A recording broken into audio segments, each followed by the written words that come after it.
Hello, I am Kelly Houston. I am a registered dietitian, and today I would like to talk to you about habits.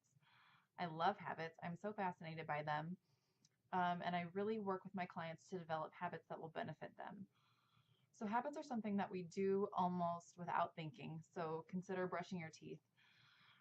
We've been doing that almost every day of our entire life, and I doubt we consider it a chore to brush our teeth, at the end of the day or when we're ready to take on the world in the morning. It's just something we do, and we don't really think too much about it. And so that's what I would like for people to develop with as far as health goes. So healthy habits, things that will benefit them and make my clients feel good about themselves and feel good in general, and have their labs, reflect these healthy choices. So for habits, it's important to first consider what you will be doing. Um, so as clear as you can be on the actual action, the higher chance for success. So for example, many people come to me saying they want to eat healthy. Well, what does that look like for you? A generally healthy diet for someone maybe trying to lose weight or general wellness will probably be a little bit different than someone who's eating for heart health. Different, parameters that we definitely want to consider there. And that will be quite different from someone who's on dialysis, and very different from someone who may be losing weight due to cancer treatment or for some other reason. So instead of eating healthier, we need to look at what does that actually mean for you. So, for example, someone might say to eat healthier, they are going to eat 3 servings of vegetables a day. This is much more clear. It's much easier to determine if they were successful with that goal. And because it's specific, it's able to be tracked or measured, which is really important in building habits. Otherwise, how will you know if an improvement has been made?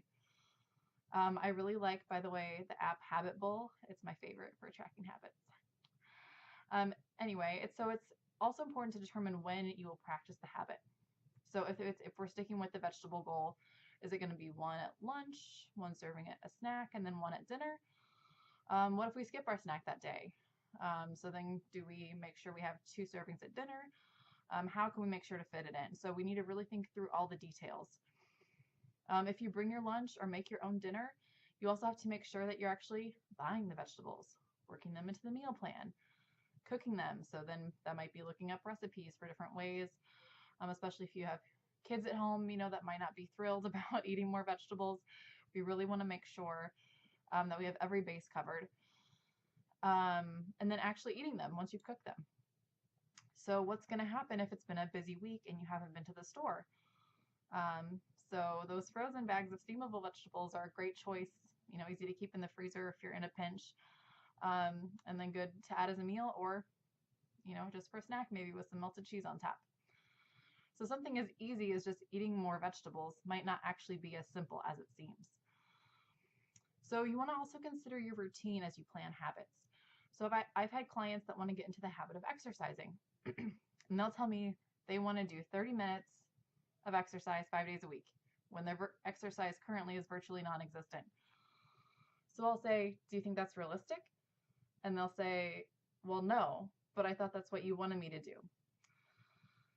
So like I said last week, meetings with the dietitian are not about the dietitian. They are about you, the client. So it's very important to remember that. When setting habits too, it's also important to consider what benefit you'll get. If we're not getting a benefit, then why are we taking the time to build this habit, build this action? So again, sticking with the vegetable goal, it might be, if we're looking for weight loss, vegetables are filling for lower calories. It could be to increase fiber intake. It could be to increase potassium or other nutrients. Or it could be to set a good example for your kids.